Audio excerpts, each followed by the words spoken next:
Добър вечер и добре дошли. Good evening and welcome. I'm from the team of the Red House. My name is Stefan Krstev. I'm very hoping to launch the first event of the festival called 25 Years Post 1989. And where are we today? We'll start with the key topic tonight about inequalities. In addition to tonight's debate, we have planned two more debates on the 10th and 12th of November. We will be discussing what is happening with the media, and then on the 12th of November, we will discuss trust in institutions. We have three topics which we believe are key to what has happened in the years following 1989. We will try to use the focus on this year by critically reviewing what the hopes and expectations were relevant to this transition, what has been achieved, what has not been achieved, and we will deliberate the reasons for that. So you're most welcome to join us for the other debates. In addition to the debates on each of these days between the 6th to the 12th of November, we will have a viewing of films from 5:30 p.m. and then another from 9 p.m. We will see documentaries and reviews never shown before and video shots from the National TV Archives on the Documentary Films Studio produced prior to 1989. But we also have some from the 60s and 70s and some shot in the years after 89. These films show an averaged characteristics of the times. So this will be a very authentic look at things. And I would also like to draw your attention to another emphasis. From 6 o'clock we will have the launch of an installation called Crossing, which is a replay through the means of modern art of the so-called big excursion or grand excursion as we call it, which was actually the expulsion of Bulgarian Turks in the summer of '89. Ergin's video installation is a private story, a story about his family which had to leave Bulgaria and had to carry a very heavy piano across the border. So, I'm very happy you're here and I hope you will enjoy the debate tonight and all the other events. And I'll hand it over to the panel. Good evening.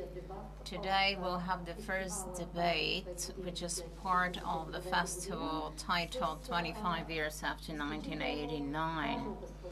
We have, I believe, an exceptionally important topic, and that is inequalities. The topic is what has happened with the idea of social equality post-89. We all know that 1989 inflamed the imagination of East Europeans with the dream of more freedom. At the same time, however, many in Eastern Europe believed that a transition to democracy and the market economy, in addition to liberty, would also result in greater prosperity and removal of unwarranted privileges and other forms of embezzlement. So what happened in these 25 years? How do we assess them? Beyond any doubt, the generations born after 1989 see today that we are free. But we also have another component, and that component was social equality. So we will take a look at that topic, refracted through sociologists and political scientists from Poland. Michal Polakowski is our guest. He will discuss inequalities in Poland in the years following 1989. As for the Bulgarian view of this, we will be hearing Associate Professor Kabakchieva from Sofia University and Boyan Zahariev from the Open Society Fund. So each will have 10 minutes for a presentation, and that will be followed by questions, comments. So I'll pass the floor to Michal Polakowski, who is a researcher at the International Research and Analysis Center in Warsaw. Thank you very much. First of all, thank you, big thank you to the organizers for inviting me here to Sofia. I feel very pleased to be here. My story will be about inequalities, but also about politics, and I think these two issues are inseparable, and I try to make some links. They are very preliminary, of course, and there is a huge body of research on how to deal with these two phenomena, but I will give you some ideas which draw on the issue of inequalities in Poland and Central and Eastern Europe, but also think about some political reactions and political decisions which might stay behind them. Okay. So this is the obvious thing. The inequalities grew in Poland after 1989. Here I use this very specific measure, which is gross household income Gini. When you look at the statistics, perhaps they will give you net, but this is for the sake of comparison with some history, actually. Okay, so what we can see that Poland started with this relatively low score in this comparison, and I compare Poland with West European countries. And then within 20 years, this score grew immensely. And we tend to focus on this part of the story. But I would like to take us back in history. And we can see that actually inequalities grew in Poland already since 1950s. And this says something about the socialist welfare state and socialist social policy. This is a very important message, how to mobilize people around certain issues. And what we can see is that the situation which was present in the 90s was present already in the mid-70s, and I think this is a very important message for us, that the inequalities in Poland were relatively high already at the peak of the socialist era. This is a very important message. The other important message, which goes beyond Poland, of course, is the message about other countries. The inequalities grew in other countries immensely as well. But at the same time, we can see in this graph the effects of the welfare state. Here, we can see the decline of the inequalities. This is a very, very important message for us, that actually it was the so-called golden era of the welfare state.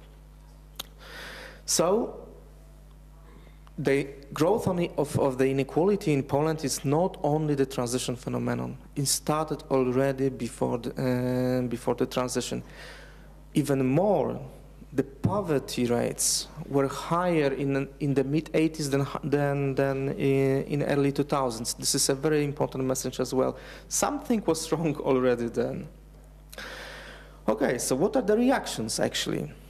And if we take a look about the assessment of the transition, more and more people are dissatisfied with the transition in the early 2000s, let's say, but then we see another peak, and this is a very recent story. Actually, if you follow this red line, it is exactly the unemployment rate in Poland. This is the dynamics of the unemployment rate. So in 2003, we had something like 23% of unemployment. it declined, and then the global crisis kicked in, and some negative phenomena appeared again in the labor market. But what is really astonishing is the fact that the support for the positive assessment of the transition has never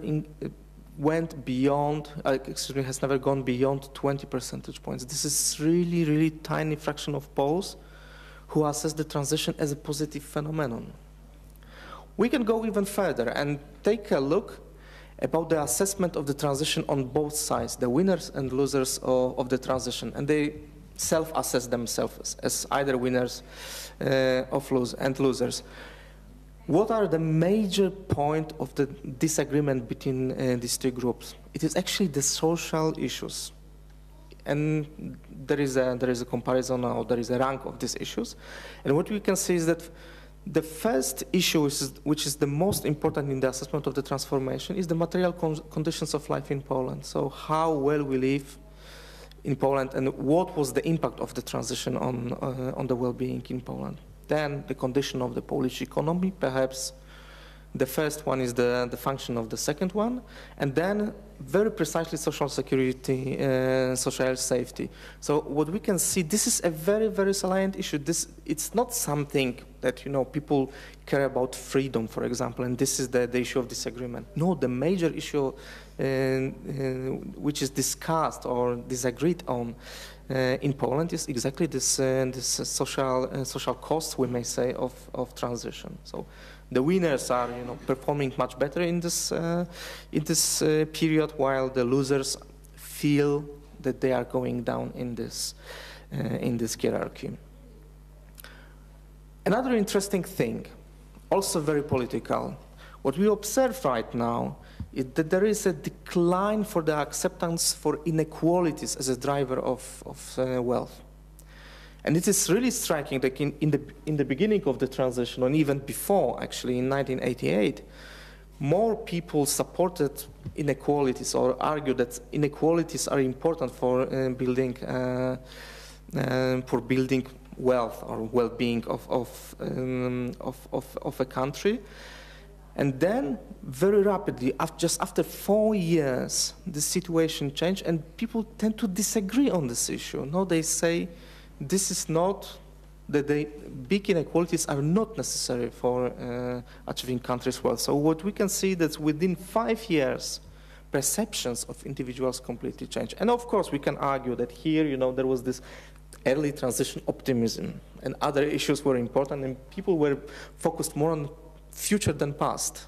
And here we can see that this past experience is kicking in, and this disagreement on the statement is more and more important.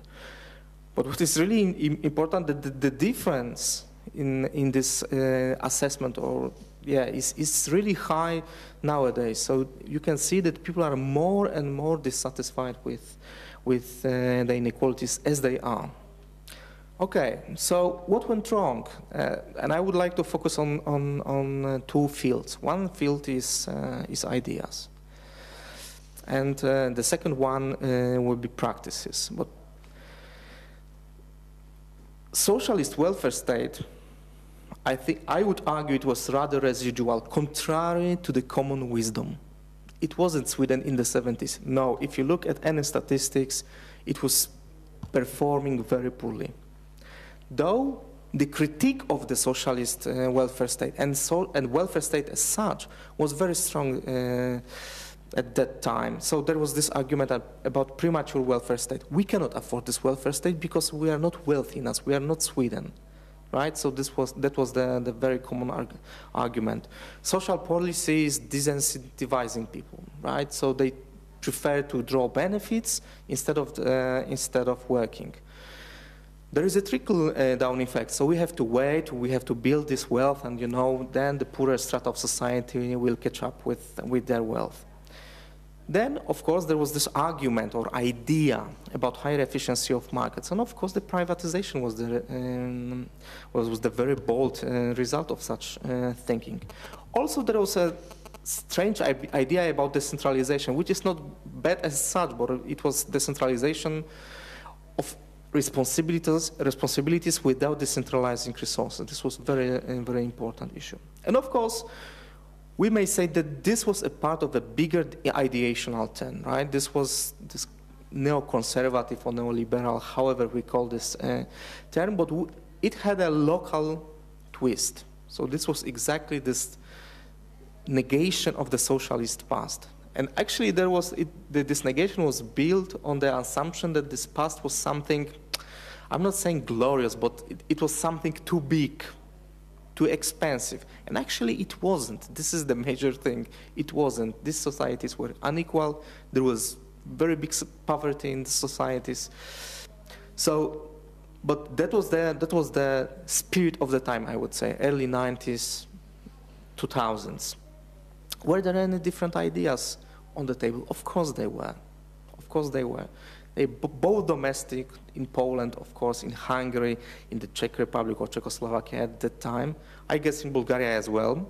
But also there were very important sources of ideas which are international, of course, Nordic countries with their social thought and also economic thought. And of course there were international organizations like the International Labour Organizations which had a very specific and progressive idea as to how these societies should go through the transformation. And actually, at that time, European Commission or European Union, different name, back in the 90s, had also very progressive ideas about what to do with the transformation in Central and Eastern Europe. Actually, Poland, for example, was meant to mimic Germany. That was the idea that, you know, there is a very strong social dialogue, that the trade unions are important partner, you know, there is a lot of welfare state going on, there are high level of employment. And actually, the practice went completely different. So what was strong in the practice, if I can name some problems? In the early 1990s, Poland, I guess many countries of the regions were the so-called good pupils of the World Bank. So, right, they were conforming very closely with the agenda of the World Bank and the IMF. And of course, this is true.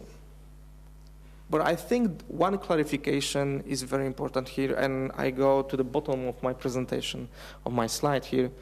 It is always a political decision. You know, it was the politicians who made these decisions. It should be very clear.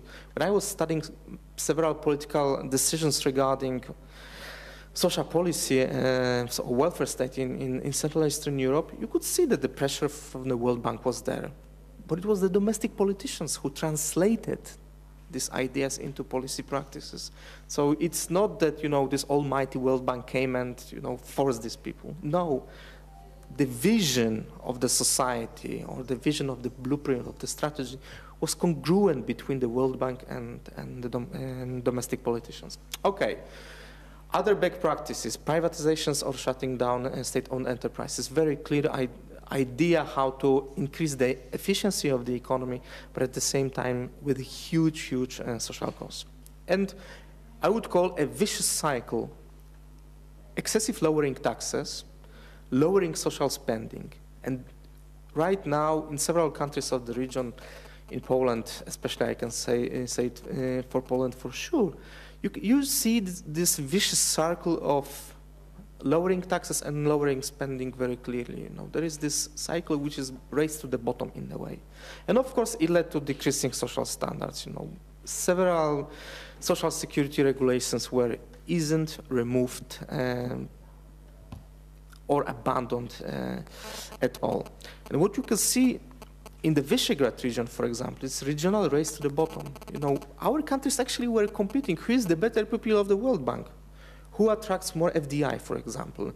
Who has lower taxes? And you can see this vicious circle of, you know, if Poland lowers taxes, then it's Hungary, then it's the Czech Republic, then it's Slovakia. And we have this vicious circle all the time.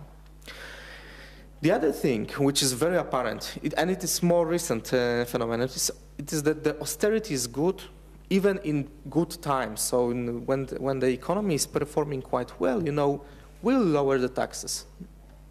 This is a very peculiar logic. It's not that we can extend social spending or extend social rights. No, this is the perfect moment to cut, actually, social spending.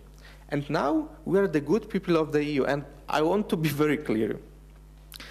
There is a very big tension between social and economic targets of macroeconomic governance of the EU. And you can see that the social targets are inferior to the economic targets. And the European Commission, as it is right now, it is very obsessed with macroeconomic stabilization.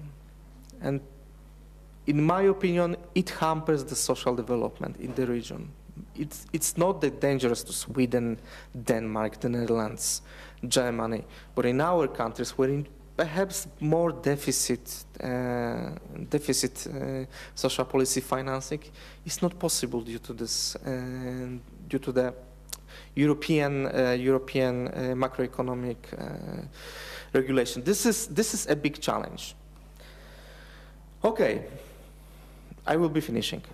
What are the problems actually? We can say, okay, this is the transition, you know, the costs are always there, right? They are inevitable. We cannot avoid them. But what we can see right now in the data is that we have this phenomenon of dualization and polarization. So the society is being more and more polarized. And there are at least two tracks as to deal with social problems. If you are employed and if you have good employment, you qualify for certain benefits. But if you are outside the labor market, if you are a woman, for example, or if you are a member of an ethnic minority, you are in a completely different track, which is not that generous. And you can see that this dualization is perpetuating this divide in society. So we have further exclusion and deprivation. Of course, the issue of intergenerational conflict is there. And also there is a systemic discrimination of certain groups. I focus on women, because in my opinion, this is a really big problem, that women are systematically discriminated in our societies. But also what we can see, and this is a very political effect of this, is the increase in very, very aggressive right wing. And actually it is happening. It is not that what we can see in France or the Netherlands. It is happening in Germany, but it is happening in Poland as well, and I heard in Bulgaria too. And the idea is that if you, and this idea has been proved empirically, that if we have a polarized society or segments of society which are in precarious situation, precarious workers, for example, they tend to polarize politically, either extreme left or extreme right, where extreme left is very rare. Most of the time, it is the extreme right, and actually the support for this extreme right is fed by the precarious situation of individuals. Okay, my last slide. What are the solutions and approaches? How to deal with inequalities? There can be a moral solution and pragmatic solution. Moral solution is basically inequality is bad for society, and it shouldn't take place. And actually, in my very short, I wouldn't say political, but some campaigning for more progressive social policy, this argument is rejected at point one. I mean, there is no discussion. Actually, politicians, and this is unfortunately my experience, they don't care about this moral argument. So then, me and my colleagues, we started thinking, maybe we should be more pragmatic about this issue, and maybe we should scare them, actually. It's not that we are saying, you know, equality is superior to inequality. No, we will say, no, inequality will destroy the society, will destroy the economy. And actually, this is perhaps the strategy I would argue for. So, inequality is bad for economy, and actually it is not only the progressive circles which argue this, it's also IMF, the World Bank, and the OECD. Actually, how to deal with this, how to apply this strategy, actually I would go for equalization of chances and possibilities, even I would go further. So At the European Union level, there is this social investment approach, but it is a little bit different from this academic social investment approach that we need to invest more in education, training. We need to invest in children, because what we can see is that our inequality is being more and more transferred between generations. So if we step in when someone is 20 years old, it's too late. We should step in as fast as possible. And of course, social policy story, but of course, the labor market or the economic story. Actually, what we can see that our region is competing with low salaries with the rest of the world, right? So there is always China or Cambodia or Vietnam. They have very low salaries, and there is always this threat. They will have no doubt, and they can outcompete us. But at the same time, if we compete with the quality or innovation, then we have something they don't have, they won't have that fast. And actually, this is also the European idea. There are some difficulties with this, how to implement this, but actually, this calls for completely different model of economic growth or economic governance. Very basic advice what to do with inequalities as well is to introduce more progressive taxation. A very, very important story, and you can see this very clearly when you analyze this net Gini's. So after taxation, you can see that it's being flattened. So this really works income-wise. Okay, but then I think there is some supranational issue here, and this is exactly this European dimension. And actually,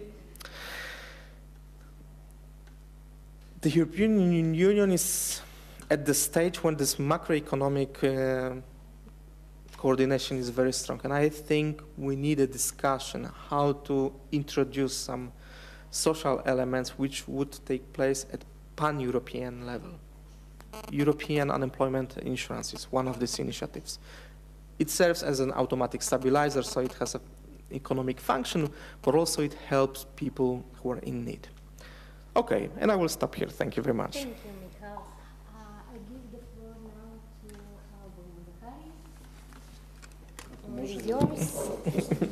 This should be with the computer. Аз за разлика от Михал няма да изличам пряко. Да, извинявайте. За разлика от Михал няма да... Unlike Michal, I'm not going to make political conclusions from what I'm going to say. I'm going to outline some data about inequality. And I've borrowed this from the international database of the World Bank. Otherwise, we can always argue how this data was collected, whether it's comparable to other data. So I will start off with the Gini's index that was mentioned before. The World Bank collected this data by a comparable methodology, so we don't have data for every year. So we have data about the last decade, but this is enough. By the way, some researchers have published more long-term trends. We can see that even during socialism, the dynamics was different. In some countries, inequality rose slightly. In other countries, it stayed flat. In Bulgaria, Bulgaria, the situation is not so bad. In 1980, Gini's was 23.43 in Bulgaria. That was in 1989. And the score is from 0 to 100. 0 means full equality when everybody has the same income, wealth. Well, this is not possible, of course, but 23, this is quite low. And 1 or 100, 100 means when one takes all the income and the rest don't get anything. So mathematically, you will get this score. Of course, this is not possible either. But we can say that there's such values up to 25 are very low. 30, this is typical of modern social welfare states, including Europe, and then if we have more than 30, we'll go beyond Europe and developing countries. And you can see that 2011, Bulgaria, the score was 34.28. The lowest Gini index in the world in 2011, 2012 was Slovenia. And this is also the former Czechoslovakia and the Czech Republic and Slovakia, and they also had some macroeconomic shock and cataclysms, but they managed to maintain relatively low inequality levels. They're comparable to the Scandinavian levels, and low levels of poverty at the same time. I'm not going to explain this, although there's different interpretations. We can think about it. Another indicator about absolute poverty, people having $2 a day, and this was collected for about several countries. So in 1989, Bulgaria, there were about 5,000 people. The World Bank published percentage. This is 0.0 something. So about 5,000 people. 2011, 280,000 people, and the record was in 2009 when there were about over even 450,000. In Poland, there hasn't been substantial change in this period. There is, in fact, but there are not big fluctuations. And as Michal said, at the beginning of the new century, there was some drop, then rise again. But this is relatively stable. So probably there were some things that were some trends active during the decades in Poland. In Czechoslovakia, that is the Czech Republic, this percentage is practically zero. That means about 1,000, 2,000, 3,000 people. That is practically zero because it's normal that there are such people, but they've never had such poverty during the transition and even now. Another thing collected by Eurostat, the ratio of the top 20%, the richest people, the wealthiest people, compared to the poorest people, and this can be easily retrieved from the database of the World Bank because you have the information about the top 20% and the bottom 20%. So in 1989, Bulgaria, the ratio was about 3, slightly above 3, and 2011, 6.4. And this is very similar to the Eurostat data, which means that the World Bank data are reliable enough. So 1 to 3, this is very low. 1 to 7, however, is very high. That means a very unequal society. Czechoslovakia, 1989, 2.64, very low score, maybe one of the lowest ever. And Slovakia 2011, 4.1, which is a very good ratio, one of the best in the European Union, and very similar to the Nordic countries. And I made an experiment, this is before I finish, this is a physical metaphor that when we talk about inequality, we're talking about all people, and I can imagine 7 million people on a trajectory, and when all indicators show that they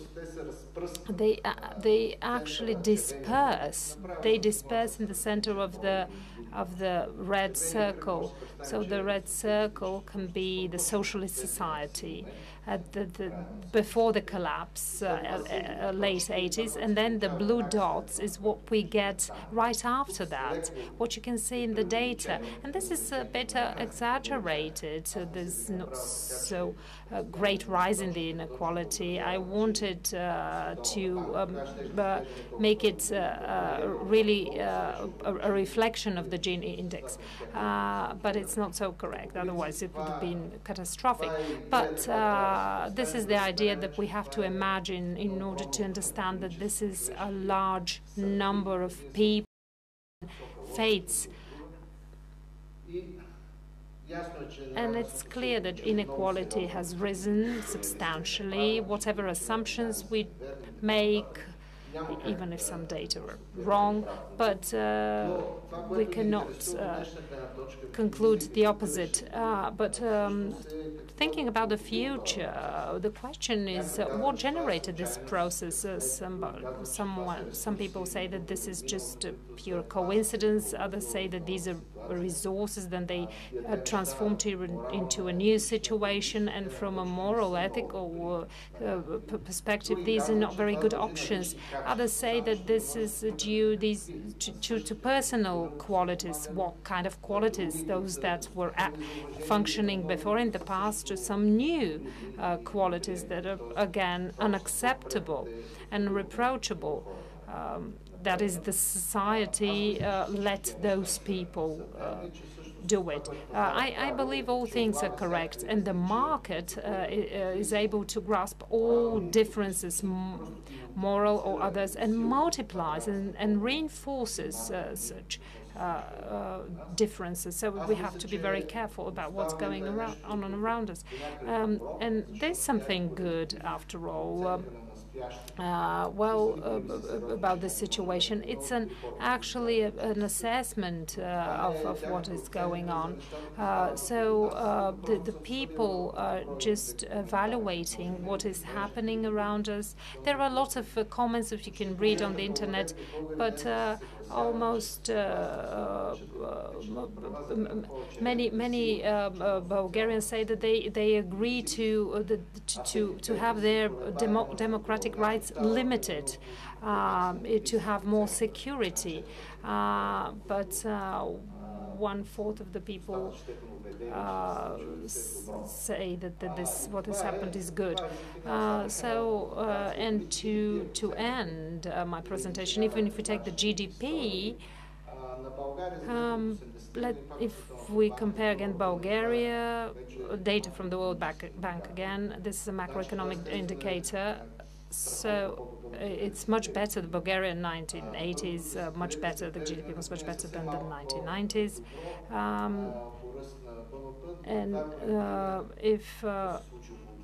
And then the new decade will be categorically worse than the 80s in terms of the GDP, the growth of the GDP. And then the next 2 decades will be worse. The next 3 decades are definitely worse.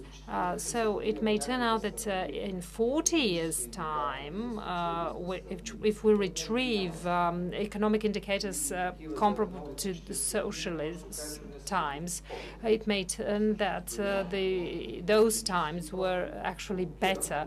But this is just to provoke the discussion. And you can see this, that these data are accessible from the international database. Thank you, Boyan. And now I'll turn the floor to Petya Kabakchieva. Good evening. I don't have a PowerPoint presentation. I'd like to apologize. I was wondering whether to make one, but my presentation will be more speculative. I will start off with a definition of social inequalities as a university lecturer. So we mentioned the objective indicators, income inequalities through the Gini coefficient. Both colleagues before me talked about this.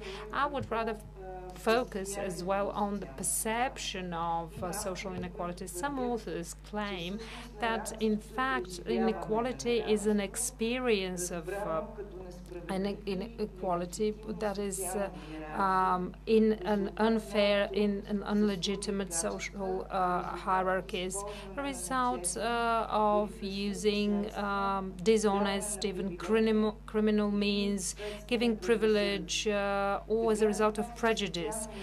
Social inequality, understood in this way, are not only tied to economic survival, but they can be moral, ethnic, and others. Of course, the most radical inequality is poverty and the impossibility to cope with your life. And as an experience, lack of access to basic services. Since my colleagues talked about the Gini index, I am not going to repeat this. I also wanted to quote some coefficients, but it's curious to know when was the highest coefficient in Bulgaria. Gini, I mean the Gini index. It seemed to me that 2007, 45.3, maybe in the 30s there was a high coefficient, but now we're close to, 2012. Average for the European Union member states, it's 30.6, and here in Bulgaria, it's 33.6. So it's not much different. So what the surveys of subjective perceptions of inequality show is that inequalities are experienced in a syncretic way, 3 in 1, I would say. Why? Because people think that those that had advantage from the transition are the politicians, the mafia, the frauds, the dishonest people, and those who believe that they have those who were entrepreneurs, who were educated, and they benefited from the from the transition are 5 times fewer than those that do not agree with this. This is from a new survey of Alpha Research. This is the assessment of the 25 years of transition, and it will be published in the media soon. So I will recommend you to read this. Who lost? The Bulgarian nation, the normal, the ordinary, the old people, pensioners, poor people, honest people, workers. Why am I saying 3 in 1? Those who won, who have power, are the mafia, the frauds, and politics is a way to have benefits, and you do not serve the public interest. So those who are honest, the ordinary people, the men in the street, they remain poor, and they have a feeling of loss, of inequality, and that's why it's very painful.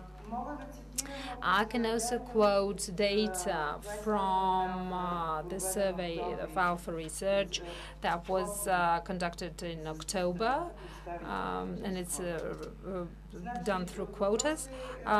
So the question was, how do you assess where were you before 1989, where are you now, and where will you be in 5 years? So before 1989, 10%, and here now 53%, and in 50 years, 45%.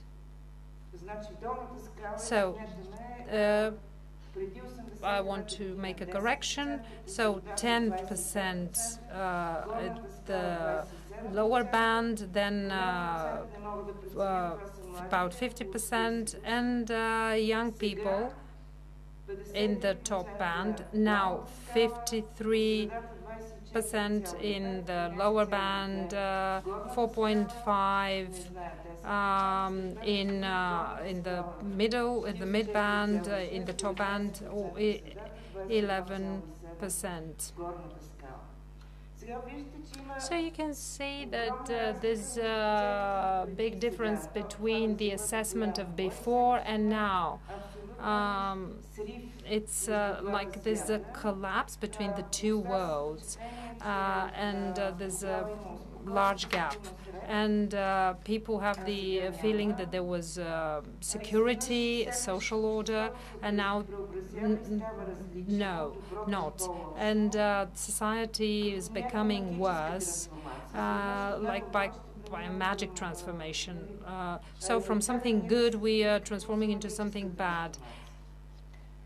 What I would like to say is that some of the reasons why we were experiencing all this are connected to the past. I support this argument. There are no data about inequalities during socialism. I don't have this data. But one of our famous social analysts in 1977, in the lower category, he puts 590,000 households. So that means a lot of people. I don't have time to say what those people lack. They don't have drainage, sewerage and drainage, they don't have central heating, and so on and so forth. In the top group, there are the people who own a bicycle, but that's another story. And in the elite group are those that have a car. But what I think is more important in view of what will happen afterwards is that what is typical of our country, and I use a concept by Gerhard Lenski, this is the contradiction, the status contradiction, which means not to let the formation of homogeneous statuses that are connected with education, labor, prestige, so people have some self-confidence and clarity about their place in the social hierarchy. I have studied the wages by sectors, by economic sectors. This can be taken from the statistics, and also the prestige of the professions from 1983. Doctors and teachers from 15 sectors were always between 14th and 15th. Those that worked in the construction business, they have the highest wages, and within this sector, there are diverse wages as well. So those jobs that have low prestige, they are better paid, and people don't have the feeling that something depends on their labor, on how much they work. They expect the state will take care of it. And this is a quote: people we get according to how much they work. But this mentality, this feeling that how much you're paid, your wage depends on the state, this played a bad trick on people. And one of the issues now is the lack of social solidarity, which started during social communism. The fragmentarization of society began then. Surveys and research shows that there was a clear awareness in late socialism about personal interest and transferring responsibility to the boss, to the party, to the state. And we have been witnesses of how this was practically realized during the transition. So we don't have a well-structured civil society. We didn't have, at the beginning, we didn't have any economic program, economic agenda. Those that wanted to have it, they dealt with the human rights. And we embraced the monetary ideology without any debate. without considering any options. Public property during socialism was thought as no one's property, as a resource for personal advantage. And these are prerequisites for corruption. The lack of the difference between public and private has led to the grey economy. So one of the big errors of the transition, and I will quote David Stark, an American social analyst, who said that in Hungary, not only in Hungary but also here, we're witnessing privatization of profit and nationalization of losses, which brought about unfair accumulation of wealth. And is the situation so bad? And what are the mechanisms to overcome inequality? And there's another big issue here, the PISA survey that looks at the literacy of school children in humanitarian schools. It showed that Bulgaria ranks first in terms of reproduction of social inequality. Children cannot catch up with the poverty of their parents. And I fully agree with Michal that what we have to do now is social investment in education, in early education, so that these children, in our case, we're talking about 40% of the children, they have to be able to enter a modern economy, high-tech economy. This requires qualified labor. And those children that are now leaving school, well, we will be sinking deeper and deeper. I will stop now.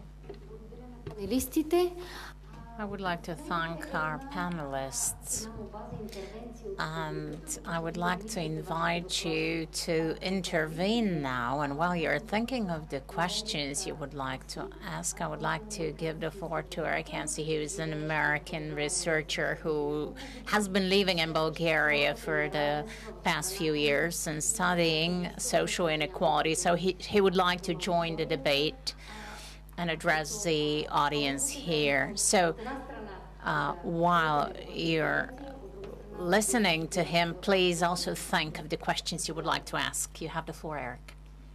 Hello, thank you. So yeah, first to, I guess, sort of introduce myself. I'm an American, and I'm going to talk about sort of two responses to sort of ideas here. One as an American who is 25 years old, who was born in 1989 and who grew up and has experienced the United States in this 25-year period. And then the other sense as someone who specializes in Bulgarian history and looking at the role of education and history and these sorts of things in the conversation we've had. So first to mention, just as an American growing up in this 1989 afterwards generation, I was asked in the lead up to this to think about sort of stereotypes of communism. What is the legacy of communism in a way in the United States, and how has this been translated? And in many ways, as a child growing up in the United States in the suburbs, communism doesn't exist. I remember as a child asking my father, what is communism? Because I'd heard people use the word, I had no idea what it was. I was a smart kid. I was very interested, I read a lot, no clue. But the irony, I think, is that today, the United States actually does have a very serious legacy of communism.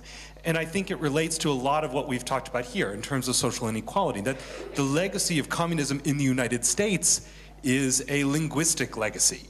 It is that communism is a straitjacket, a linguistic straitjacket, that there are words and concepts and ideas that have been removed, that have been completely taken out of social dialogue and political dialogue in the United States.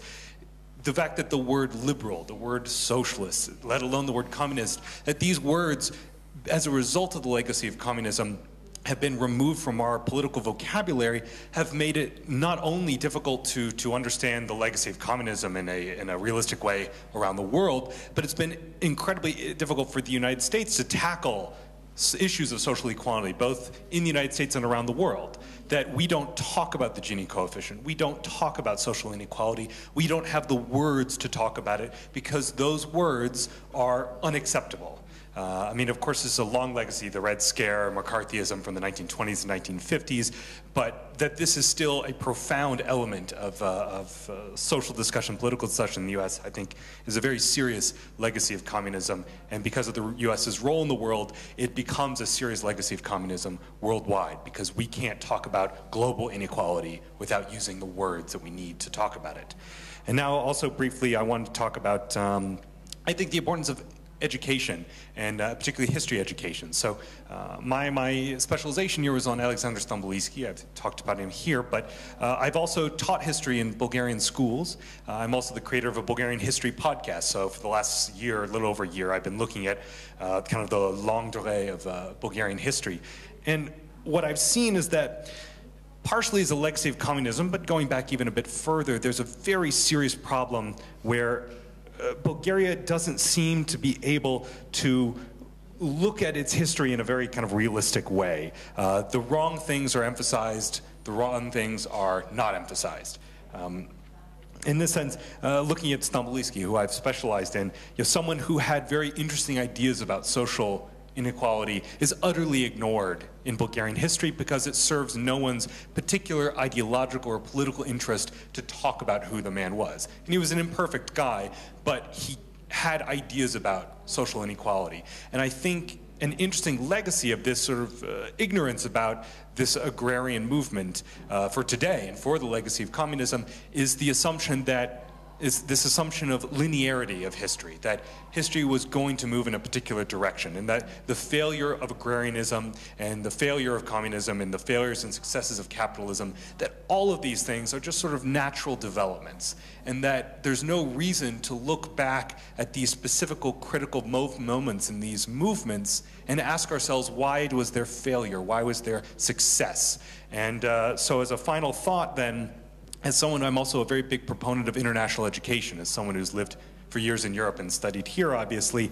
I think in terms of education, one of the best things we can do, both for Americans and possibly for Bulgarians, is to send people abroad, have people live abroad, but not just that, to give them the tools in terms of history and sociology to not just be in these places, but to analyze what's around them. And that's what I do here in Bulgaria. I don't just live here. I look at what's around me and use my knowledge of Bulgarian history to try to piece together those things. And I think that's a very specific type of international education, which can do a lot when people return to their home countries to allow them to more realistically look at what's around them and understand the legacy of things like communism.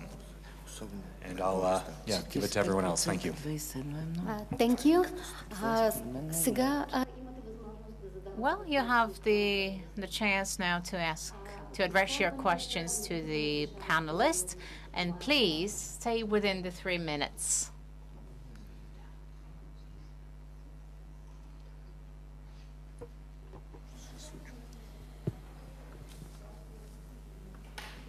Заповядайте.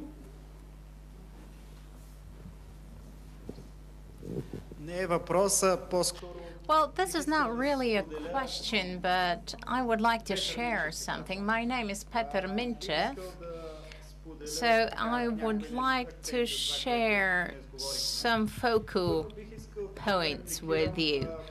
First of all, I would like to comment on the last slide which Boyan showed about the GDP growth in the 80s, 90s, and the first decade of this century. The growth in the 1980s, to a large extent, was due to the pumped-up growth in foreign debt. So that which happened in the 90s, the sharp decline, was a function of this rather than a function of the change in the political system. We saw that happen in Greece in the past 10 years. The profile is the same, and yet there was no change in the political system there at all. So this is somewhat misleading as a comparison. Another thing I noticed, it had to do with the difference between the actual figures about inequality and the perception of inequality. when we talk about realistic figures, we're not so far behind the average European statistics. But the perception of inequality and injustices is the one which gives us these peak figures.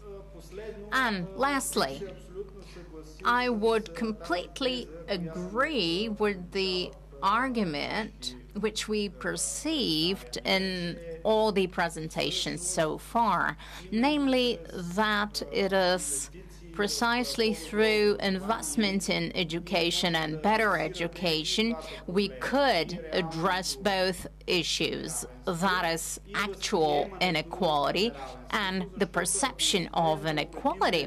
Because if we succeed in convincing people that, realistically speaking, everyone has had a chance, and those who missed the opportunity or did not avail themselves of the opportunity fully have done that because they were lazy or for some other reason. On the other hand, that would make more people to make an effort to make it workable and to find fulfillment. At the same time, this will strengthen society because then that would undermine that perception of inequality as injustice. Questions, please. Or comments, of course.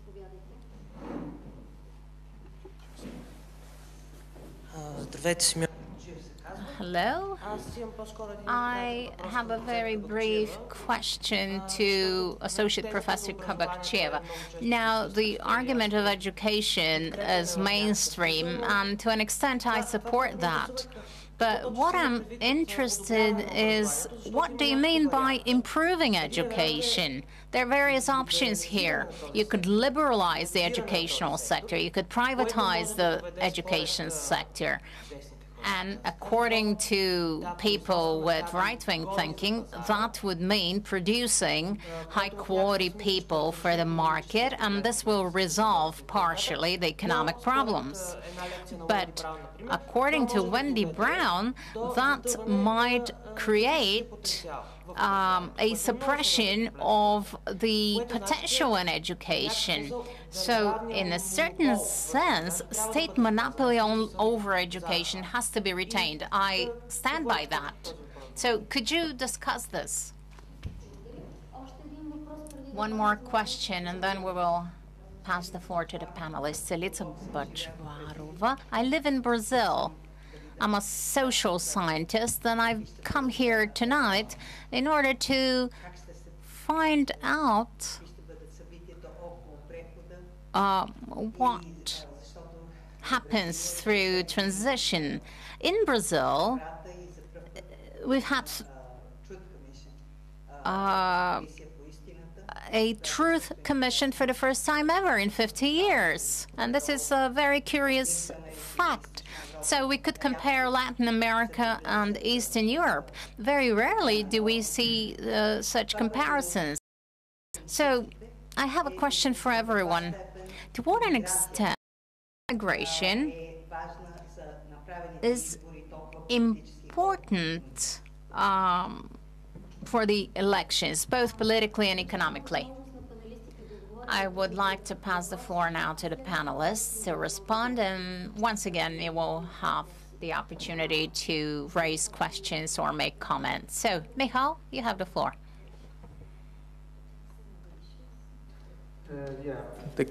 Actually, it wasn't a question that was directed to me, but the issue of perception is really interesting here. And I guess with the perception, it's not that much about the income, but it's about wealth. And the wealth inequalities are much higher.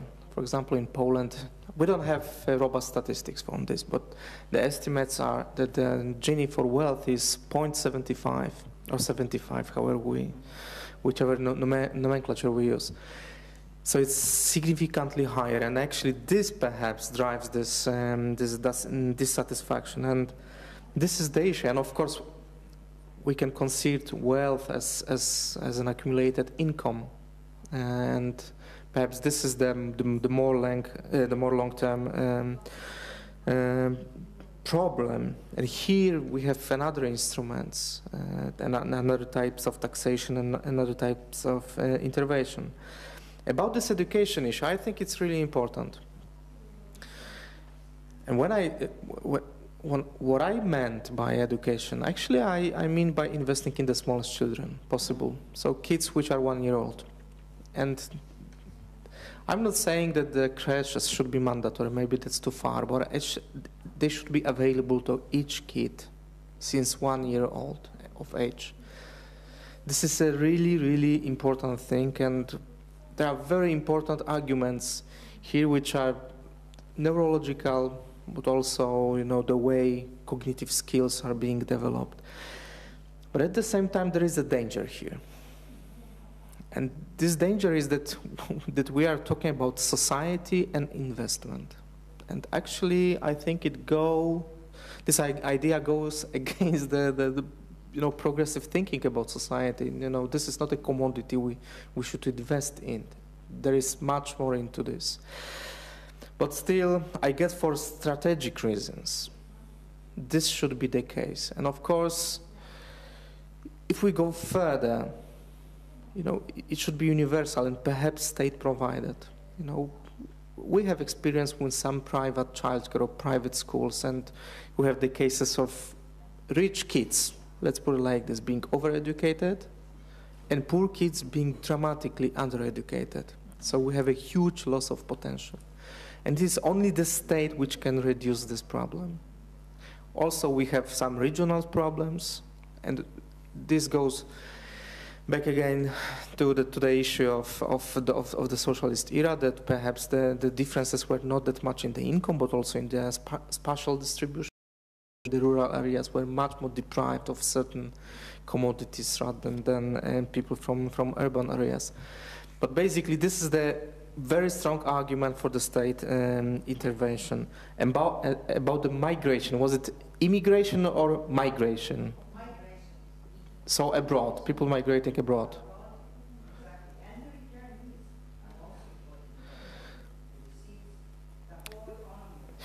Yeah, I mean, of course, this is the argument which is perhaps not that strong in the case of Poland, but perhaps more in the case of Albania, when remittances, I think they are something like 30% of the GDP. So it's really huge. But here we have, of course, the problem of the potential which is being lost. And you know, we can be very cynical and ask, you know, I'm concerned about these people where they pay taxes. And they pay taxes in the UK, in Ireland, and not in Poland. And for me, this is really essential. And I don't want to be instrumental about this. But I think that, you know, there is a social cycle, and actually, we need these people, and we need not only their money, but we need their skills, you know. And in Poland, you can see this very clearly. It's estimated that more or less 2 million people migrated, half of them being very well educated. This is a huge, huge loss. And of course, it's beneficial for the unemployment statistics, because they leave.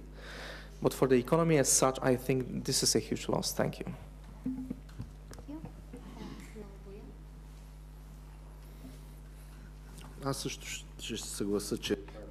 I would agree that immigration is a loss as far as the economy is concerned. We have studied the transfers, which can be quite impressive, but from the point of view of distribution, they do not ease inequality at all. There are people who do have some means, but the truly poor people have no one to send them money from abroad. On the other hand, this money is not taxed, it is not invested, it's for consumables. And as far as the richer people are concerned, they use that money to splash out. So we also have a loss of human resources, and the income cannot be balanced out by the loss in human resources. Now, on the comment about the GDP, I was certain somebody would ask me that question. And our historians who dislike this period of time also ask the same question. This has nothing to do with socialism. This is a drama which has been replayed in the past 40 to 50 years across Asia, Latin America. And this is tied in with poor quality investment, which dampen growth. So, as we have a saying, poor people are good tricksters. I do believe that this aspect from the 80s is actually the beginning of the transition and the desire to catch up with others. In the last 20 years of socialism were in fact a way of exiting the post-war period, in particular in Europe. I have found sociological studies from Greece and Spain in the 50s and 60s because I wanted to find out how people lived in rural areas. And you would see that this type of poverty is not only typical of socialist countries. I cannot prove it right now, but I am certain that there is proof for it, and a lot of data can be found to prove that point.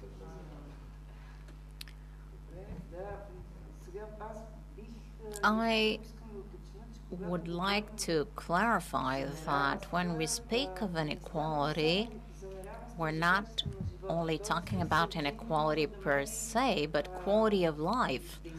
And the Gini can measure inequality in poor countries, but one of our issues is the quality of life. Those were the expectations early on during the transition, not so much about inequality, but standard of living and prosperity. Of course, our point of departure was much lower in 1944, but a lot had been achieved. Anyway, the problem was this huge dependence on the state. Now, as far as education is concerned, I definitively believe that this has to be a component of the state budget, and I fully agree with the colleague. Early education is very important because a large portion of the dropouts drop out from primary school. Statistically, there are not that many, but one of the biggest problems of Bulgarian education is this tacit dropout rate. They sit in the classroom till grade 7, but they achieve nothing. And I am definitely against the tying in of certain ethnic groups with vocational training. There is a reform underway because this is a clearly discriminatory position. A powerful early education should be taken over by the state. There are arguments that the state should intervene. It's repressive to an extent for some of the parents, but I believe that is key to have children become or be placed on an equal footing at a very early age. Because if you have a child who speaks another language, then that immediately pushes them to the margins. Liberalization through private tutoring has taken root and has been here for many years. And those who succeed are the ones who have private tutors. And again, we fall into this vicious circle. Poor children cannot afford private tutoring, and that's a form of social inequality. So now we're debating the type of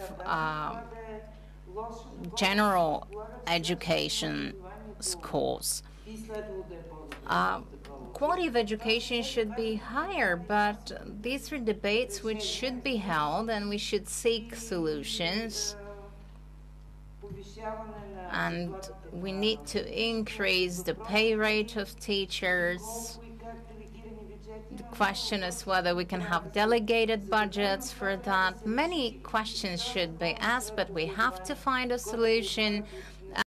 A bill on secondary education, which has been rescheduled many times, should be adopted finally.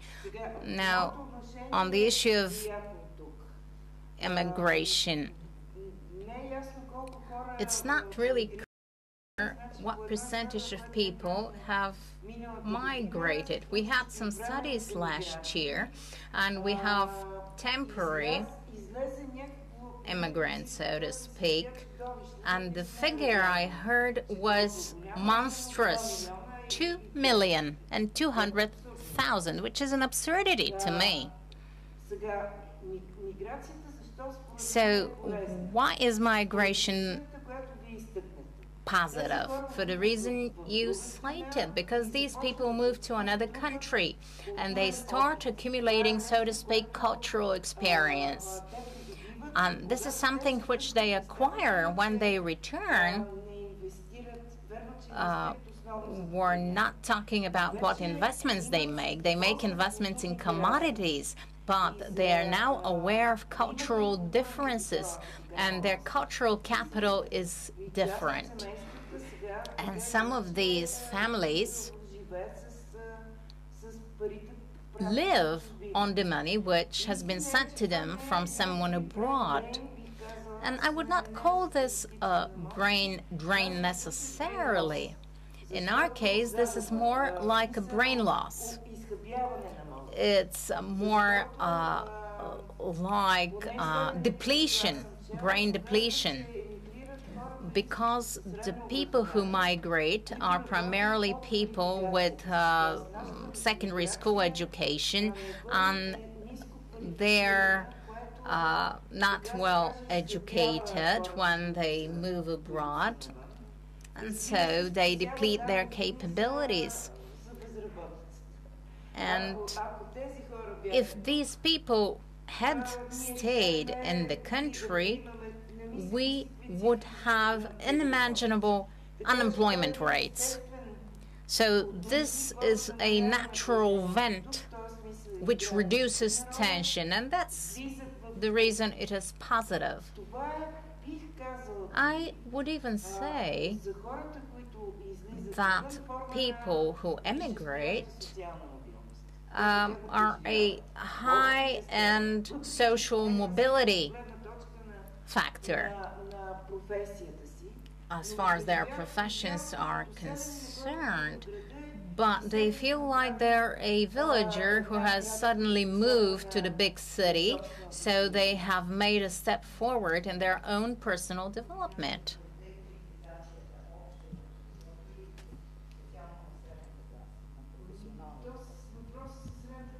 Now, the middle class issue is a problematic issue in Bulgaria. We don't know how many people belong to the middle class in Bulgaria. I am convinced that we have to use global categories. I believe that the nation state, although it's still very powerful, because of the movement of people within the EU is something positive, and because of educational possibilities, and because problems are global but not national, then if these people were able to find a better life, which the nation state cannot provide for them, then the bottom line is that it's okay to do it. Bulgaria will die and disappear, but given how it has been governed, it should.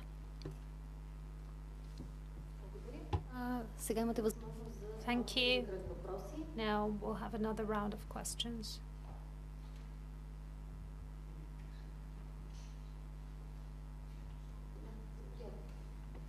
Just want to make a quick comment and a question, building on what I said before and some of what we discussed since then about mainly education. I mean, as someone who has been a very poorly paid teacher in Bulgaria, as someone who does private tutoring in Bulgaria, and is very concerned about what is the role of this profession in this country today, I wanted to, as a question, ask you, what do you guys think about private tutors? I mean, I, for example, shift my pay or my charge scale, the prices, significantly sometimes based on the ability of my students to pay, and I choose students in large part because of, I think, how much they need this kind of tutoring. But besides that, I want to build a little on what I mentioned before and what was touched on again is teaching history. What we talk about education. What does that mean? What education are we going to have? First, so what's the role of maybe liberal arts education? Is there a role? Is this too bourgeois? I mean, as someone who's done a lot of work at the American University here, it's a bit interesting that we have an institution which has attempted to bring a sort of rounded liberal arts education to Bulgaria, and in some sense, over the last 20 years, this has been in many ways kind of rejected by its students. They're not very interested in a liberal arts education. We can kind of idolize Western European and American education, but if it comes here, it's seen as sort of bourgeois and not particularly useful enough. So there's kind of a disconnect there, as well as a brief comment about teaching history. As someone who teaches history and is very concerned with its role, I think some very interesting techniques that I'm starting to try to implement and think about is the idea of moving from teaching, well, in addition to teaching history as a linear series of events, which is important, has its role, teaching techniques which look at history as sort of take one moment, take some event, take some circumstance, and work backwards and try to understand how that came about. Sort of almost history combined with journalism. And I mentioned, going abroad and using these techniques to understand your world. I think incorporating this into history curriculum could do a lot of good in terms of bringing both historical knowledge and practical education, because again, in order to understand the world around us, it's not just knowing what's happened over the last several thousand years, it's looking at something like, as an example of myself, coming to Bulgaria and seeing a parno, and looking and saying, what is this thing? Why is it like this? How do people not pay for this? And taking that as a beginning point and working backwards and understanding the history of the system, the economics, everything that went into why this public heating system is the way it is. And I think these techniques are very interesting. I'm starting to experiment with them. But what do you think about this as an idea of one particular type of education? Thank you. Други въпроси? Any other questions, comments?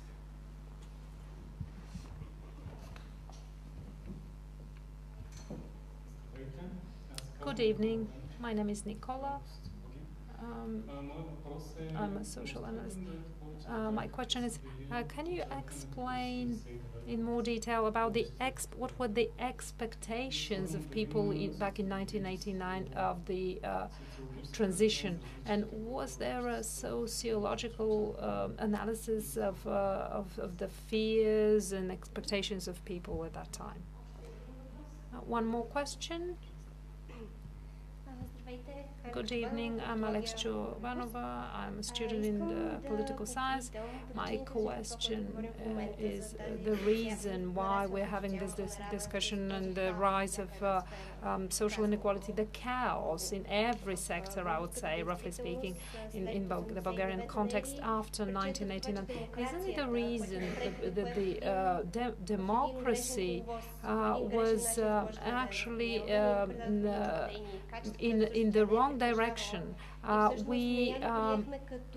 Maybe we thought it had qualities that it never had, and as we know, after 1989 there were no debates about the values, the history, there were no reforms in the judicial system, the Secret Service, and maybe this gave an opportunity to the West to equal Eastern Europe to its former colonies. And later on, maybe this led Bulgaria to a kind of a vicious circle of proving and trying to meet the criteria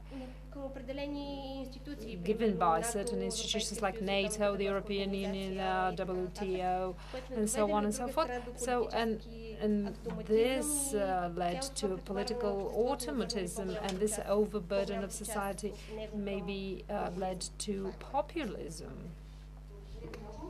Thank you very much.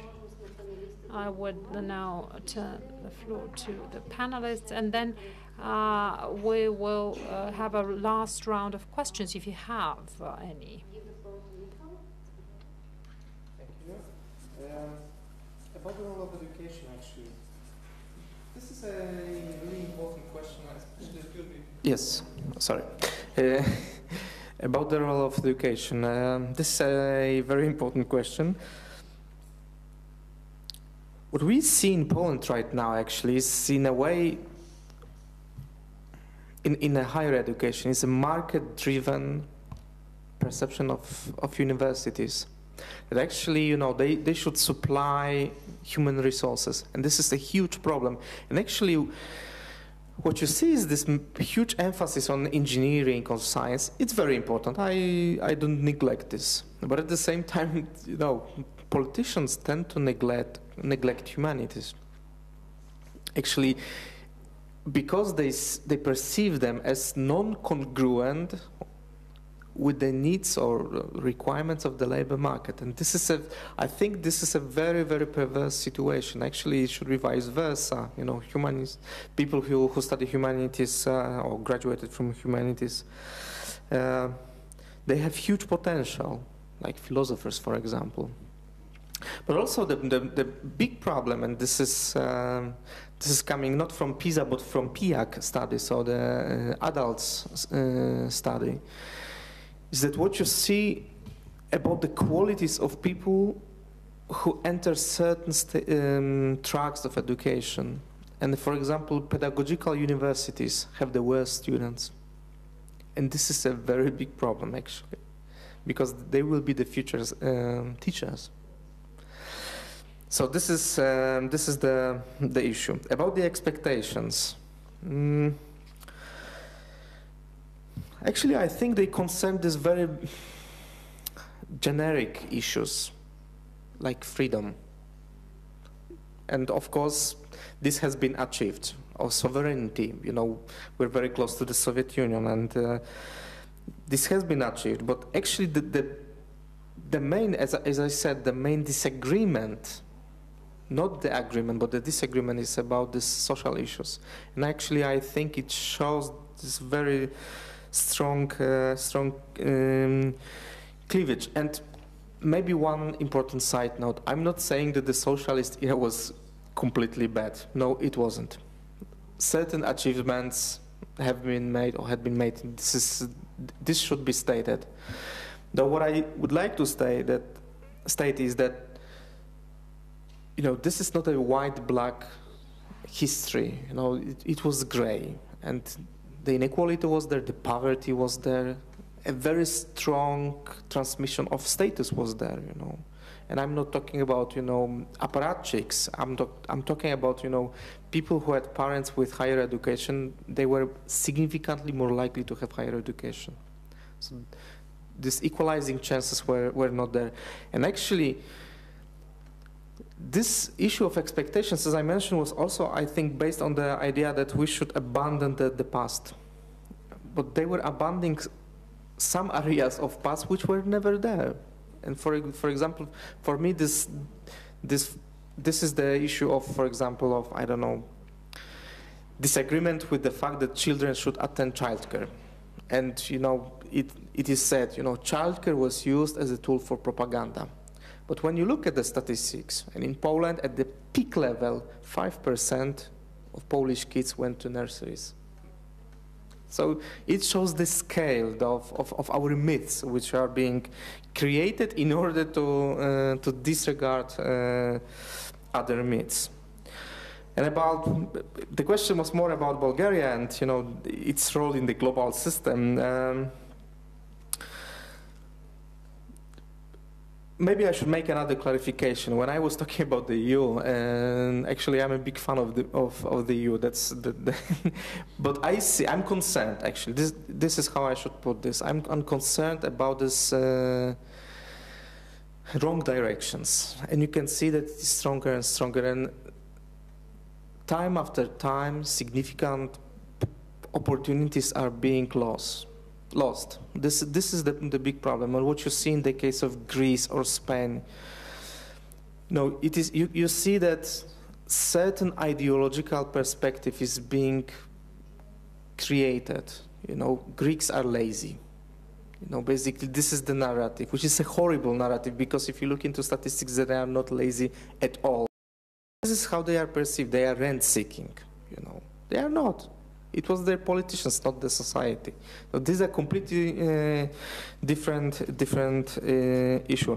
And what is the role of the region in this global system? Of course, it's very peculiar. You know, Wallerstein would say that we are this, you know, semi-peripheries. We are not in the core, not in peripheries, but we are transmitting certain ideas abroad.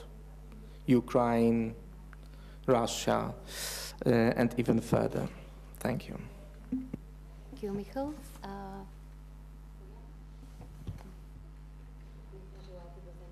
If you want to take the floor. Yes, about private tutoring. Michal is right that the average Greek is much more hardworking than the average German or Dutch. They work 4 days a week.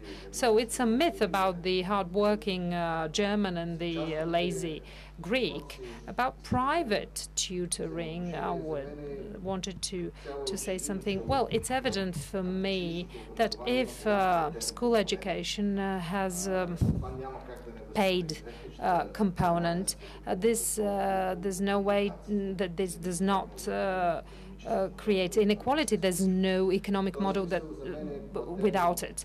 That's why education plus private tutoring is good, is very good if it builds up additional interests of the children. And I think it's good. Although I personally believe that all children should have the chance to have extracurricular activities without paying additionally. But I think this is acceptable. Private tutoring is acceptable. But in the Bulgarian context, private tutoring substitute key components of school education, and this is a problem for me, and this is not acceptable for me.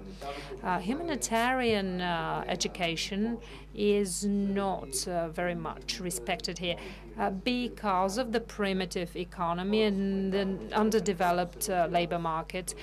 People with humanitarian education develop brilliantly in other countries, in other that they cooperate with architects, mathematicians, and engineers. But there should be some level of economic development, and there is not this level now in Bulgaria. And we are blindly following market urges, and we have no specific policy how to deal with this. And that's why we have a loss of people with certain type of education. There's no demand for them, and they leave Bulgaria, and they want to find a job elsewhere. And this is very true for humanitarian specialists. What education do we need? Maybe this is a bit beyond the debate, but still connected. I would say a Finnish model, but I don't know whether we'll be able to achieve this. This, for me, is a good model. Well, I insist on civil education at school because in this crisis of values, I think it's very important to have a school subject, a discipline, to discuss the values, including the meaning of democracy, what democracy do we need, and so on and so forth. Liberal arts in the New Bulgarian, there is this subject in the New Bulgarian University. but humanitarian specialists, well, they find jobs in any area, including IT. And this was very strange to me, how to teach history. I fully agree with you that the linear history is a bit outdated, and we have to seek other ways to teach history. In Bulgarian schools and university, I would say, universities, almost no one deals with the microhistory, social history, all those things that actually flesh out the historical narrative. Don't just list events and linear history. The context where all those events happened, and the new curricula in history that was stopped, they placed Bulgarian history in a global context. There was the global history in parallel with Bulgarian history, and I think this was a good beginning. I don't know whether they will be introduced after all. About the expectations at the beginning of the transition, well, I can't improvise right now, but what I quoted was from the first surveys made. If you're interested, you can find the records and all those surveys. And you have the question, you can read the questions. What are your expectations, for example? And it's interesting to compare with the retrospective idea about the expectations, because the last survey of Alpha Research, one of the questions were, what were your expectations at the beginning of the transition? But this is in retrospect.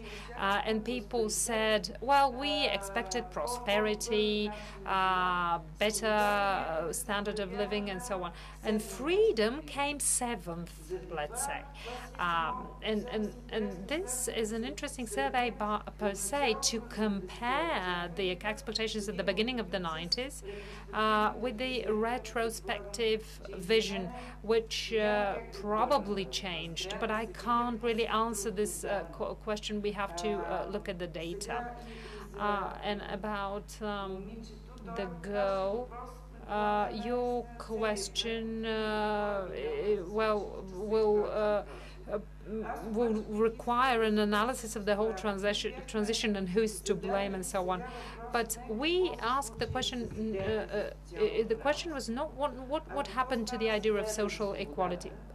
What happened to the idea? If the question was what happened to the idea of freedom, the conversation would have been much different, because surveys show that freedom is becoming self-evident. I don't know whether you have expected this or not, but since the first round of the European surveys of values in the early 90s, there was a recurrent question, and both freedom and equality, they're important, but if you, after all, have to choose, which would you choose, freedom or equality? At the beginning of the 90s, the responses were 60% equality, 35% freedom. And then 1999 was the second round of this survey of European values, 2008, and now there was we just completed a survey, and now the ratio is reversed.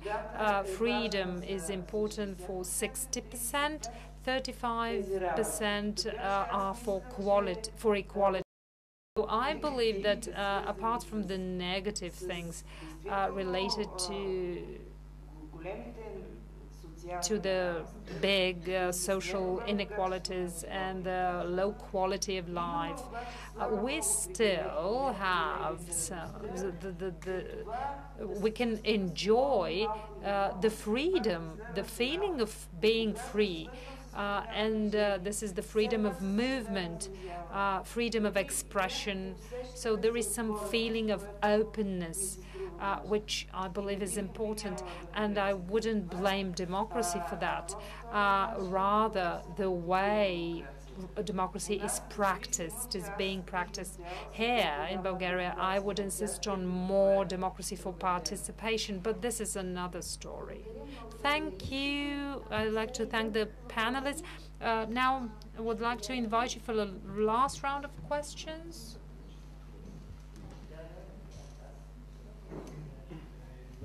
I'd like to thank the panelists for the interesting contributions. I would like to follow up on what the lecturer from Poland said.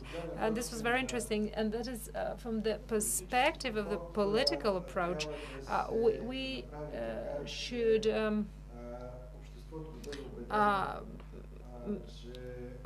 convince the society that inequality is economically bad in a way. That is, big inequality will bring about economic loss, and thus the debate can be won over about in favor of reducing inequality.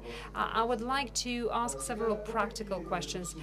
Despite the different trajectories, it turns out that Poland and Bulgaria, they have a similar levels of inequality measured through the GDP. Through the Gini coefficient, over 30 for both countries. And by the way, this is not so untypical. Many countries, especially in Southern Europe, they have similar Gini coefficient. If we take Italy, again, data from the World Bank, about 35. So there's a group of countries that of states that have this coefficient. And my question is, I think we should avoid setting a target that cannot be achieved, an unrealistic goal. Because if we look around the states around us, they show this type of inequality. So obviously, we have to do something. We have to make a lot of efforts in terms of policies,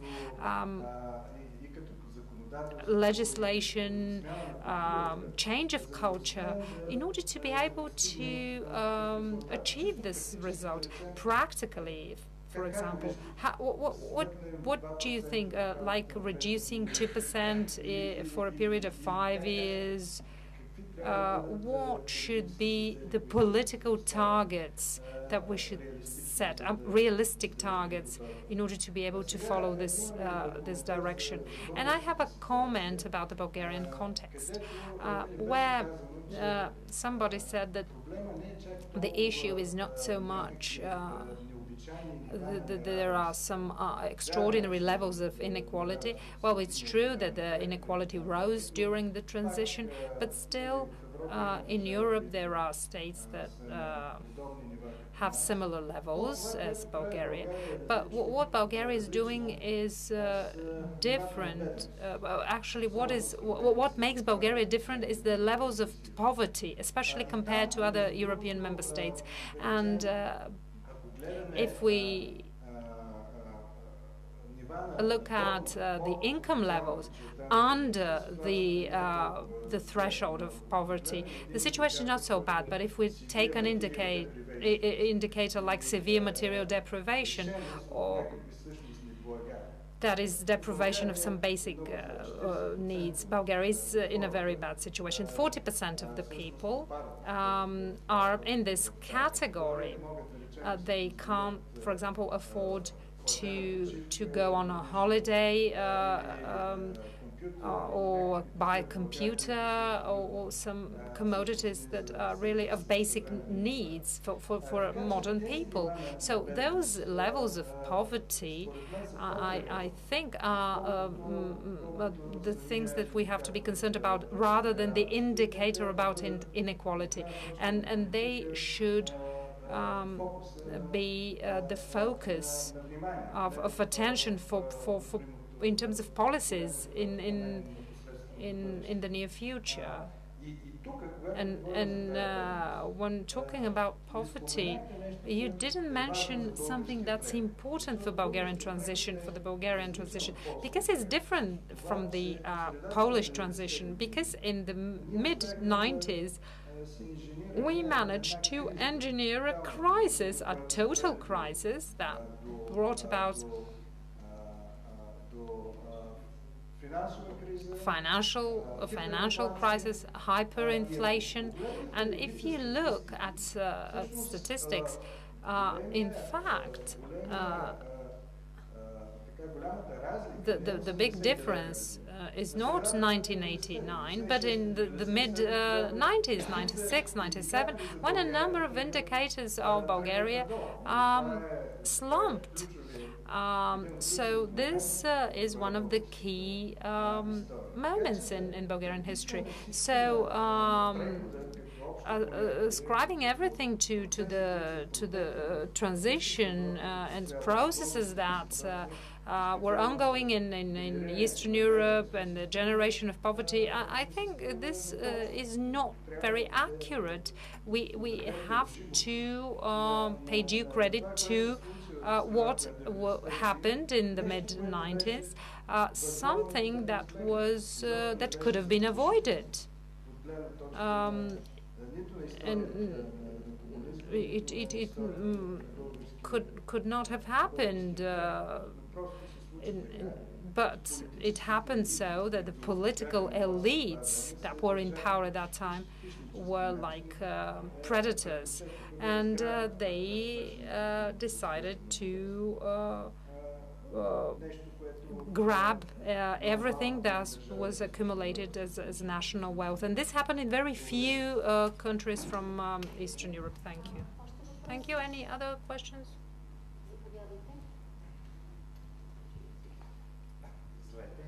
Good evening. My name is Momchil Doce from the New Bulgarian University, Political Science. My question is related to what my colleague said, Mr. Smilov said. I mean the interpretation of the idea of social equality. It's historically it more belongs to the left parties, political formations. But what the Center for Liberal Strategies published the other day, and what Steve Hanke did, I mean a short material, an article just before the elections. This shows clearly that the crisis accompanying this change during the transition is being overcome with the growth of the GDP and the reduction of poverty. This happened in 1992 and after 1997. In other words, when the left were no longer, the left governments were no longer in power. And Steve Hanke, you know his views.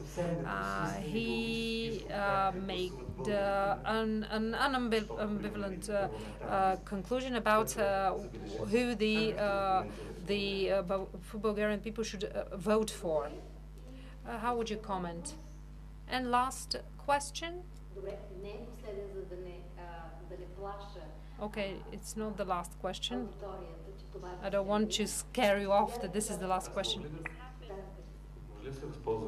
Can I use the opportunity to respond to what Petya said about freedom as a value that has been achieved?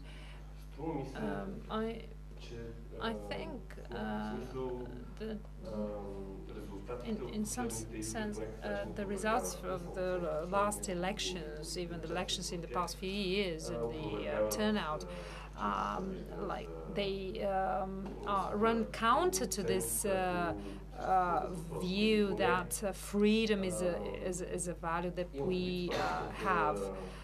I mean, the decline in the turnout, it was 51%, I think, in 2013. Now it was 49%.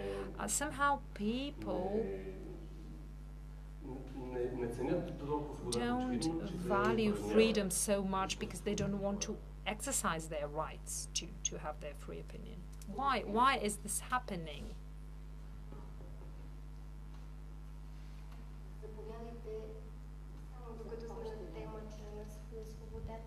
While we were talking about freedom, I'm a first-year student, and I'd like to ask, how would you comment that this progressive rise?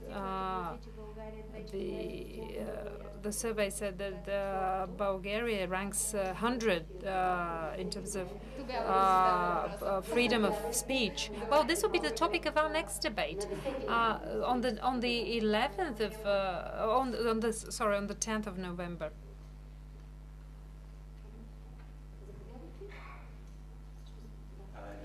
Small question then also about the role, the perception of inequality. I also thought Michal's point in terms of politics about the importance of the perception of inequality was very interesting. And so I wanted you all to comment on, what do you think is the role of the relationship between the perception of inequality and the reality of inequality? Because as you can see in politics here, politics in the US, the election a few days ago, perception is far more powerful than reality by leaps and bounds. So is it perhaps good that people perceive inequality? Does this, kind of incentivize them to do something about it? Or is it bad because it hurts quality of life, because it makes people unhappy?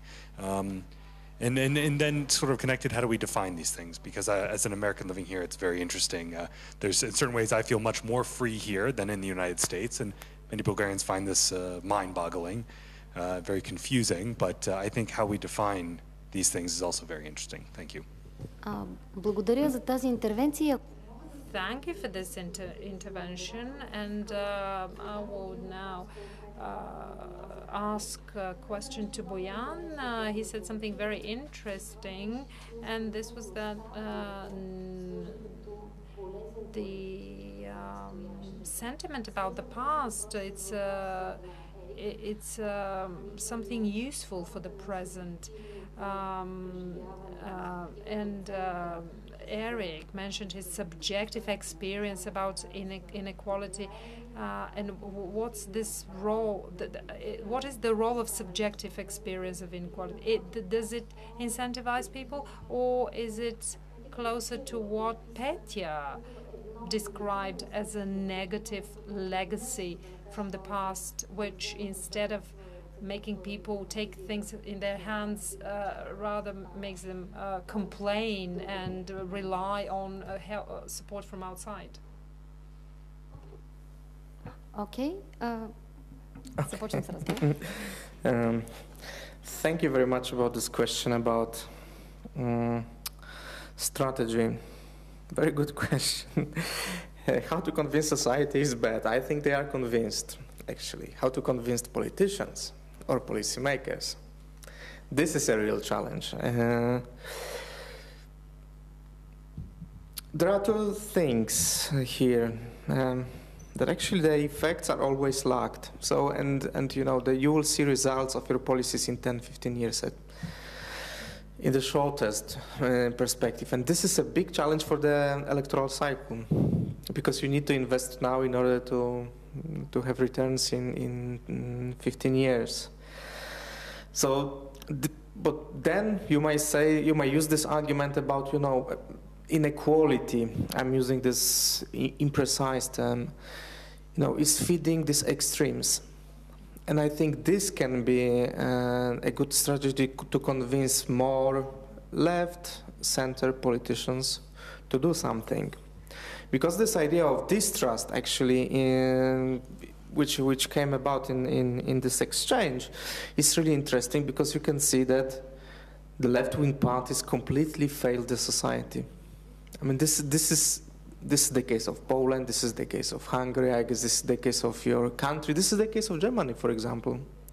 So then people are surprised, hey, people don't go for left-wing parties, and people say, we don't expect, retrenchment from the left-wing party, and actually this is what they deliver. So this is about big problem about the strategy of certain parties. About the inequalities. True, I agree with you that inequality as such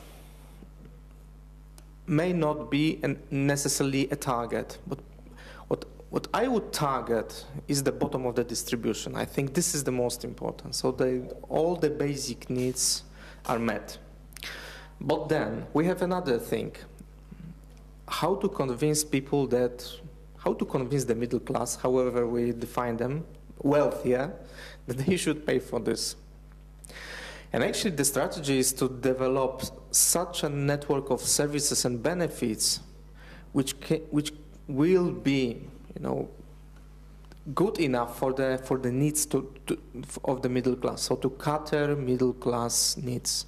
And this is this classical social democratic Scandinavian way.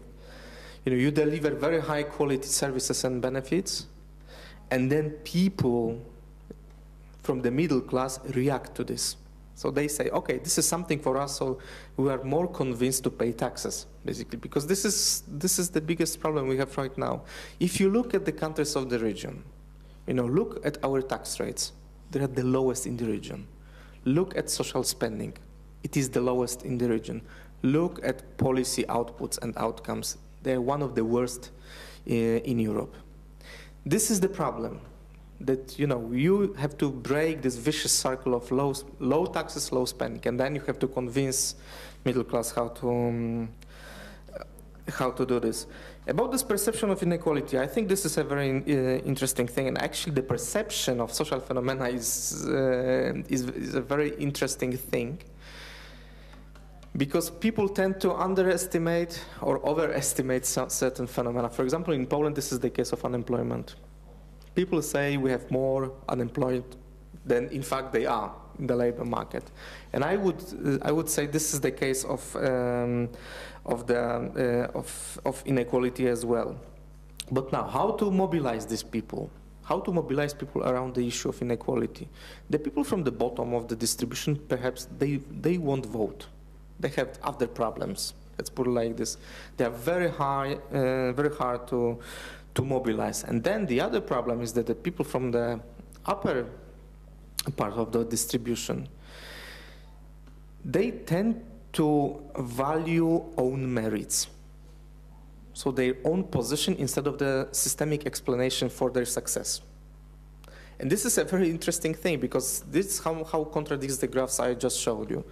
So that, people say, okay, inequality is bad, but at the same time say, we don't care about inequality.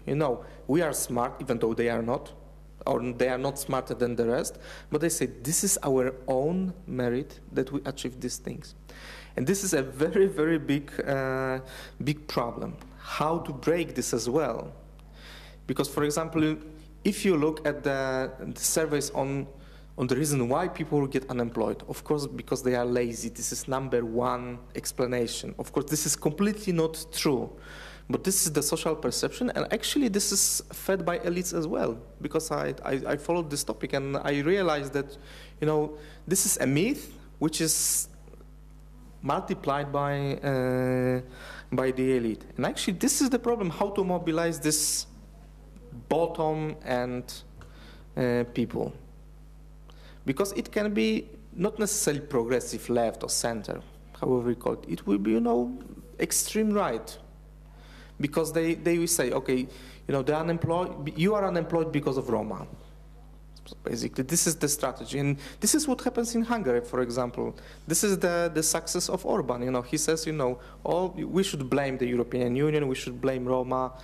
And at the same time, the guy is, Viktor Orban is introducing policies which are completely liberal in a sense, and which are killing social policy, but he's smart enough to blame other groups. And actually, the question is how to deal with this problem. I wish I knew, though I think that, there must be this brave person or entrepreneurial person who will be able to invest now in order to have returns in hopefully very near future. Thank you.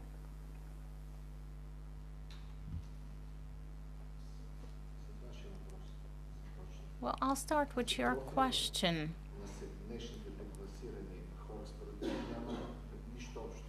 Well, the legacy of socialism has nothing to do with those who are at the bottom. there are people who are close to retirement and are out of work, but that problem is more of a problem of the labor market, which does not need these people who would like to work. So there may be something relevant to socialist legacy, but the majority of those who are in the margins, it would be rather flippant to maintain that they are unemployed because of socialism. There are young people who are neither studying nor working, so they're not affected by socialism. But it's because of the poor quality of the transition, because of the poor governance of the economy and the labor market. And the middle generations, for instance, in the 90s, I have worked with such people both here and in Russia, and I have learned that it's not true that these people are there because they're lazy. Some of the very poor people have to put in longer hours of work, and they do harder work, so social assistance systems are inadequate. And in the welfare systems, there are some ideas which are not the legacy of socialism. So sociologically, if we take the different profiles of the unemployed, there's nothing that throws us back to socialism. So soon it would have been 30, 35 years since that change, so we can no longer opt for that explanation. Now, as regards the Gini, that's not the only indicator. In Bulgaria, however, we always are ranked. Some of the others fluctuate. They're in the top 20, or then they shift. Let's take the Mediterranean countries. This is not so decisive, and I've never said that the Gini explains everything. But it is indicative of many things in Bulgaria, and we're in positioned very badly as regards absolute poverty, which cannot be explained away by economic development. Germany, Italy, far ahead. So absolute poverty is ingrained, and the key problem is inequality. We can produce various types of simulations, and then we will see that fundamentally, beyond a certain level of inequality, economies and societies start disintegrating. And there are different formulas in the old economy which maintain the reverse. You can apply some mathematical or humanitarian formulas here, but the problem is really grave. I will start with Danny's question. I'll let my colleagues respond as to what fluctuations the Gini needs in order for us to be in a better position. To me, as I have said, the key problem is the lack of legitimacy of inequality, and that is why people in Bulgaria suffer so much because of inequality, because they equate inequality with injustice. So it's not just a problem of poverty, but because of the injustices it brings. And although this may be absurd, when we discuss the judiciary reform or punishment, this ties in even with inequality, because people cannot accept that honest people are at the bottom of the scale, whereas fraudsters are running the country. Now, from the point of view of social policy, I do agree with what was said, and I believe that we have to address the solution to the poorest. There should be some form of assistance to help the poorest to not fall through the safety net. Now, in '97, there was a poll, and the question was, what was key for the change? Is it the system or the people involved in it? And what I'm actually saying is that the prerequisites in the communist system created such a mindset, contrary to their will even, so that the elites of the transition, not only in '97, but even earlier, when regulation number 56 was adopted in the '80s, which meant that you should be able to privatize public assets irresponsibly. And this is a systemic issue, simply because during communism there was no divide between public property, public assets, and private assets. This was quite natural to cross the border, and this is a prerequisite for corruption. Because corruption breeds on absolute power, and the use of public assets is aimed at private profit. Because public assets were nobody's assets, and it's not, we cannot blame the poor for that. We should place the blame on those who use the public assets for their own private benefit. So the crisis we had in '97 showed how the system generates key players who actually produced what we've had. So far, I have not had the feeling that we had a robust leftist party. And that's why we have no Solidarity or the Social Democratic Party, which is very important. Currently, we're seeing a very dangerous trend.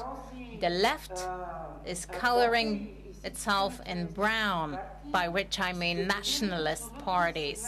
And the nationalist parties are speculating with a very brutal communist rhetoric of the 18th century. Utopic communism that Buonarroti supported. And it is monstrous, and it is continually creating enemies. And I fully agree that nationalism on the ultra-right, and this is not ultra-right, because here there is a merging between leftist rhetoric and rightist action, and that's the danger for democracy. Now, discussing freedom is a very long talk, but the freedom of expression and the fact that people are not discussing this, and also economic freedom, is something that is questionable. But I would like to revisit communism here. Thank God there is no country which would try to change your identity and name, something which happened here in the late 1980s. This is a huge problem of the system, because the state was so self-confident that they decided they could tamper with your identity. And this is the worst of the totalitarian legacy. Yes, there were some positive aspects of socialism as far as education is concerned. For instance, healthcare and infrastructure. We could debate infrastructure here, but there were a range of things in geopolitics which had positive outputs. But this claim by the totalitarian state to avail itself of the lives of people and of their heritage, which we saw here, is terrifying. Now, with the lack of freedom, if compared to what is happening now, the fact that people are struggling, trying to make a life, traveling, they're not worrying whether somebody is listening into their conversations, is something very precious. Thank you. And perhaps final few words by the panelists before we close the debate.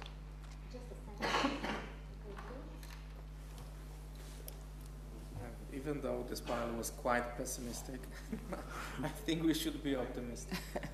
Sorry. Just a moment.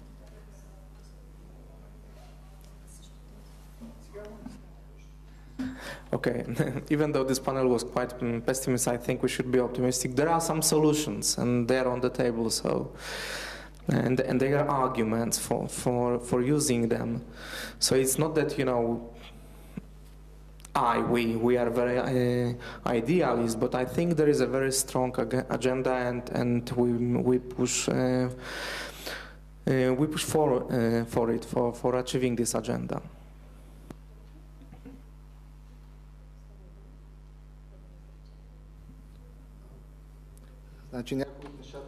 Some of the things which I have said, such as the provocations I made, it is very important to have a diverse narrative about the past.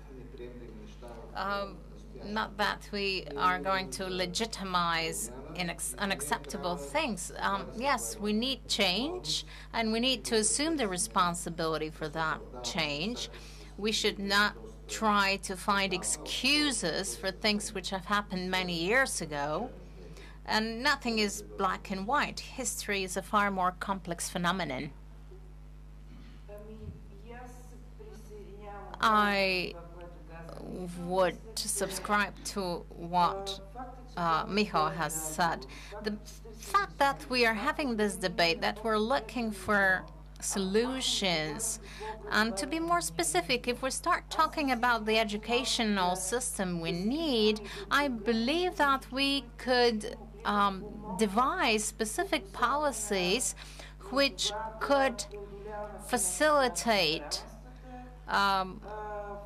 the effort to overcome inequalities. The fact that we're saying what we think here, the fact that we're protesting on the street against certain policies, and I believe we will continue to do it, and more people are actually doing it, to me is sufficiently optimistic. And we're open to the world, and people can handle, or some people at least, can handle their own poverty simply by going somewhere else. So yes, it's not easy, we're not well positioned, but there are solutions as long as we look for them and fight for them. Thank you very much to all our panelists. I declare the debate closed.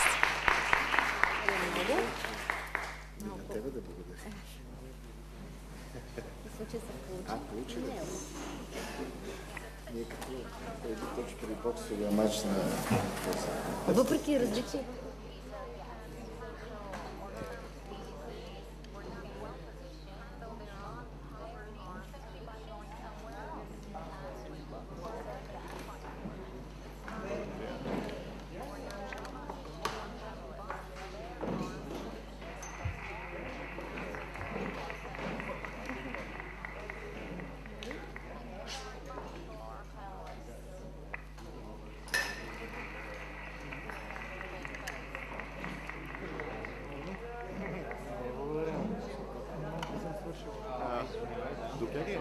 Добри трябваше да присъстват. Господин Станчев, ритми ставаше по-да. Трябва да си важни неща. И сега на другите такива цикли ще идваш ли? Ами аз малко и последните двата пъти инцидентно идвах, понеже сега Монката прави стриминг, аз допълнително заснемам той онлайн. Ама може, не знам, зависи как си. Аз си мислим Ама по-скоро като, ако не се наложа, снимам като слушател мога да. Да, защото с мен е много интересно. Това беше много осмислен, интересен дебат. Да, беше, аз си знаех, такъв емоционален, щастлив, хаос, 200 неща се зачекват. Това беше по-центрирано. Утре си имаше ходим на филм за убийството на Георги Димитров тук. Георги Марков. Да, Слако... Аз съм го гледал. Така е.